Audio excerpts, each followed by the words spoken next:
اعوذ باللہ من الشیطان الرجیم بسم اللہ الرحمن الرحیم۔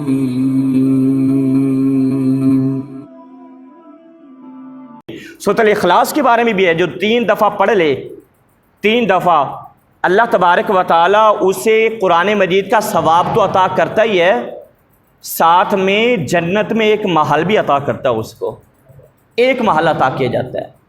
حضرت عمر رضی اللہ تعالیٰ عنہ نے سنا آقا کریم سے، کہنے کہ یا رسول اللہ اگر ایسی بات ہے تو ہم تو پڑھ پڑھ کے جنت میں بڑے محلات بنا لیں گے، بڑے محل بنا لیں گے۔ سورۃ الاخلاص پڑھنے میں کتنی دیر لگتی ہے؟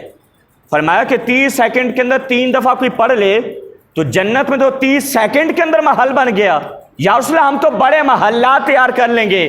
آقا نے کیا ارشاد فرمایا؟ فرمایا عمر تم مانگ مانگ کر تھک جاؤ گے، رب دیتا دیتا تھکے گا نہیں۔ تم تو تھک سکتے ہو، مانگ مانگ کر بھی تھک گئے، 24 گھنٹے مانگتے رہے، دعا مانگ مانگ کر تھک گئے۔ فرمایا تم تھک جاؤ گے، میرا رب دیتا دیتا تھکے گا۔ یہ آسانی ہے حضور کے صدقے سے ہوئی ہے۔ اللہ تبارک و تعالی نے آقا کریم کا صدقہ، ابھی ہم تھوڑی سی عبادت کریں اللہ، لیکن ہماری بدبختی یہ ہے، بد نصیبی یہ ہے کہ ہم نے اس وقت سے بھی فائدہ اٹھایا نہیں ہے۔ دنیاوی تھوڑا سا بھی فائدہ ہونا، ہم بہت لمبا سفر کر لیتے ہیں، وہاں چلے جائیں گے، لیکن دینی اور اخروی فائدہ اصل میں ہمیں نظر نہیں آتا نا۔ ہم سودا ہے دیکھ کر لینے والے، لیکن آخرت کا جو سودا ہے نا، وہ بھاؤ پہلے کیا جائے گا، سودا بعد میں دکھایا جائے گا۔ یہ تو ایمان ہے، الذین یؤمنون بالغیب ویقیمون الصلاۃ۔ ایمان کہتے اسی چیز کو ہے جو بن دیکھے بس ہر چیز کو مان لینا۔